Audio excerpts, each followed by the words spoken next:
शिल प्रभुपाद की जय, गुरु गौरांग की जय। तो कल हमने सुना था शिल प्रभुपाद जी के शिष्य चाहते थे कि हम छोटा सा स्थान रमन में खरीदें और वृंदावन में जो राधा दामोदर मंदिर है उसको हम खरीद लें। तो प्रभुपाद जी ने कहा मैं कुछ छोटा सोच ही नहीं सकता,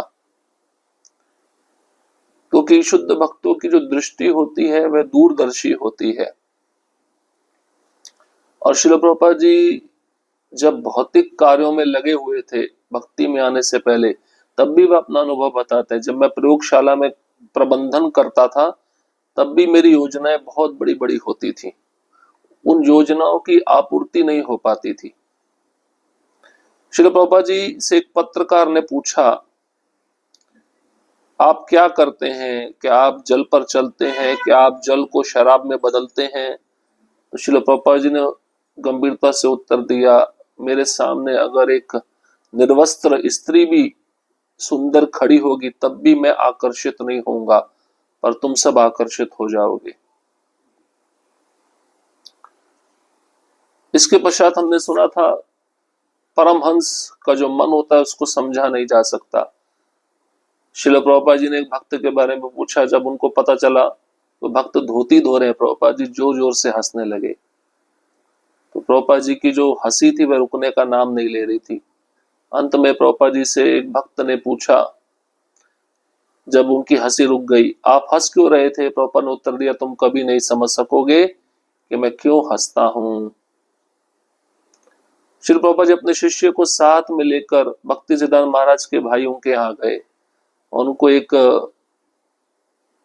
प्रस्ताव दिया कि ये जो स्थान है श्रील भक्ति विनोद ठाकुर जी का निवास स्थान है, इसको हम अंतर्राष्ट्रीय केंद्र बनाएंगे।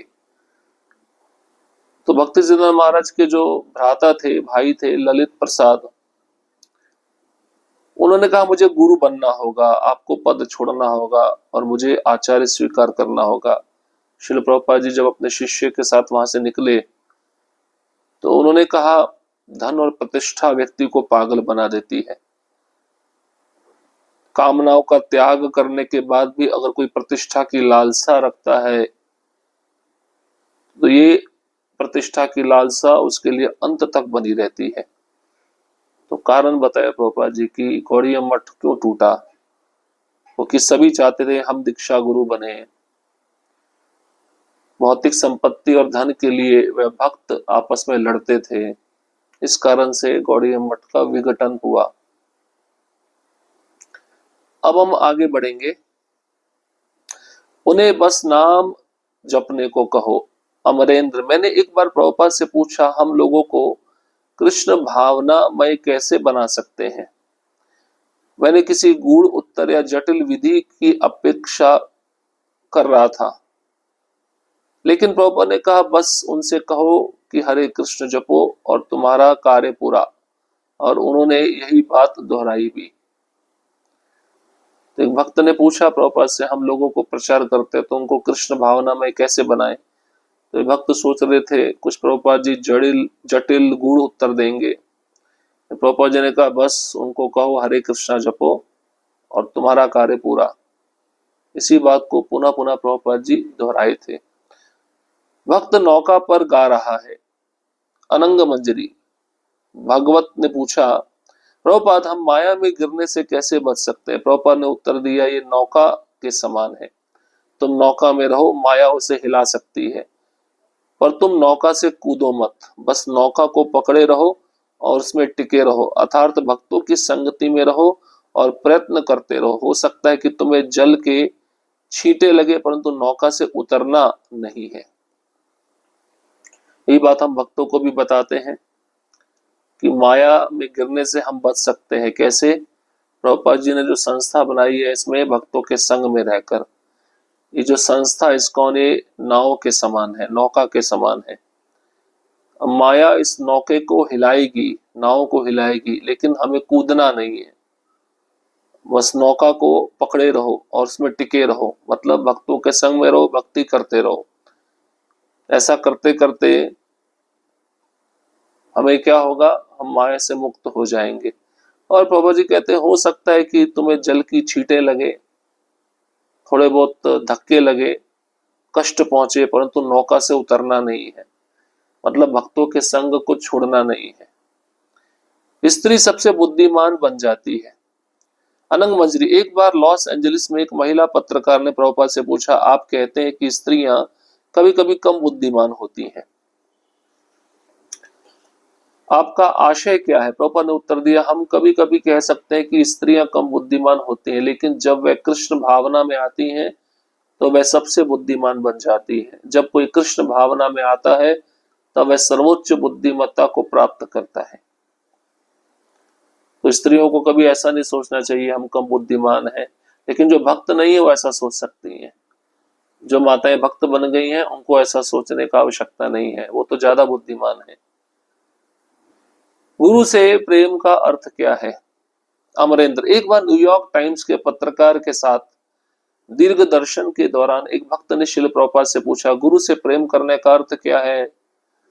मैं इस प्रश्न के उत्तर से यही अपेक्षा कर रहा था कि प्रभुपाद कोई भावनात्मक प्रेम की बात करेंगे, वैसा प्रेम जैसा मैंने द्वितीय एवेन्यू पर शिल प्रभुपाद से पहले मिलने वाले भक्तों में देखा था, जैसे ब्रह्मानंद, गर्ग मुनि, रूपानुग आदि। मेरे मत में वे वास्तव में प्रभुपाद को अपने पिता के समान मानते थे। जिस प्रकार हम अपने जन्मदाता माता पिता से प्रेम करते हैं, वैसा ही स्नेह उन्होंने प्रभुपाद के प्रति दिखाया।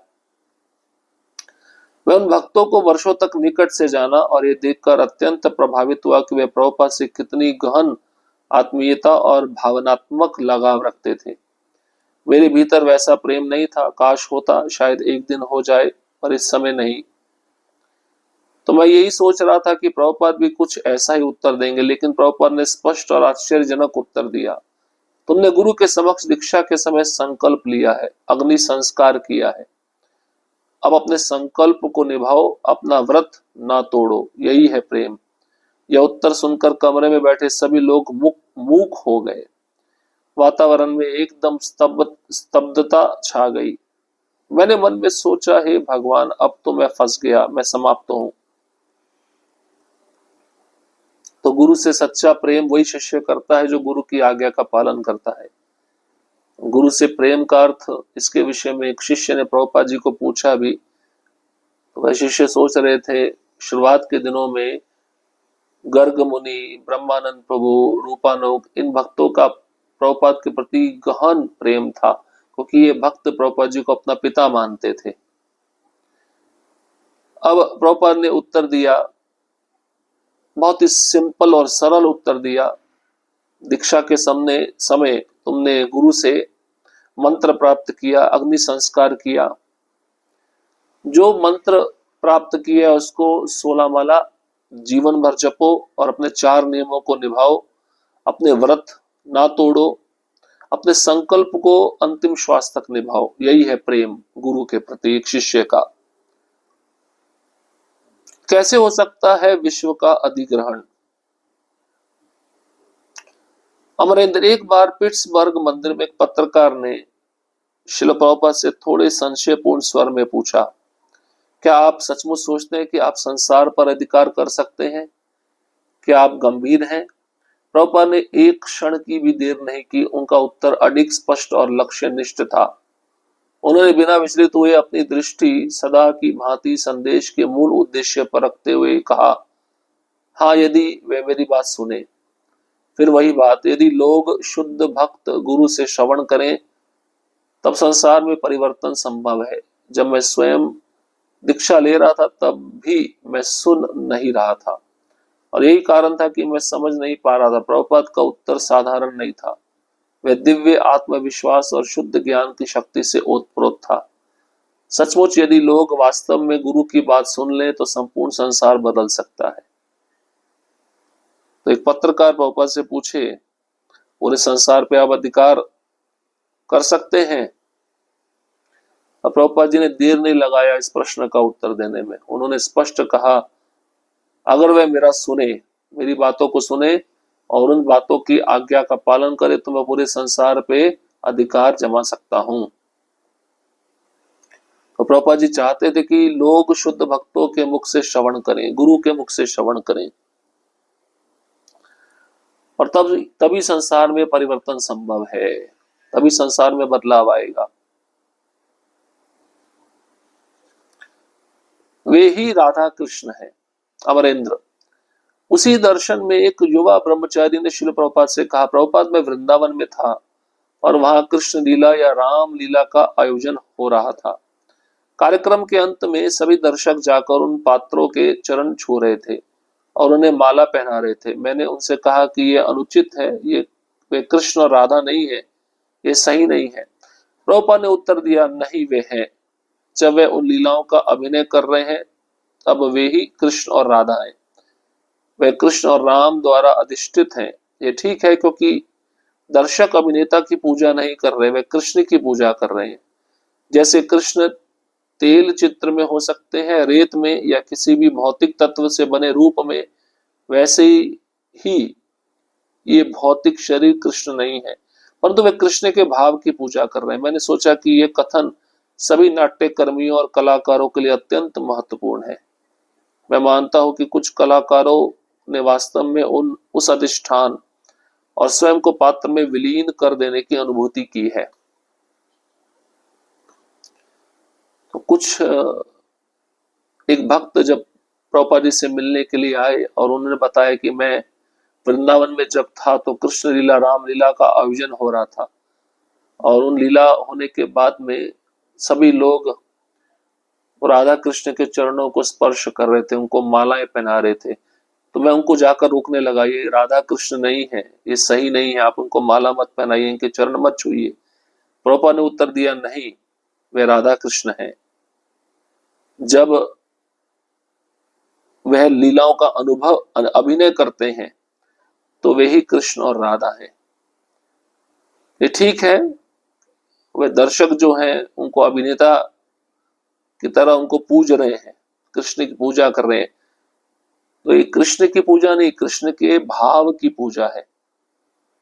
और प्रभुपाद जी कहते भी थे कि अगर कोई नाट्य हो, ड्रामा हो, तो भक्तों के द्वारा आयोजित किया जाना चाहिए, क्योंकि भक्त उस किरदार के भाव को बहुत अच्छे से निभाते हैं।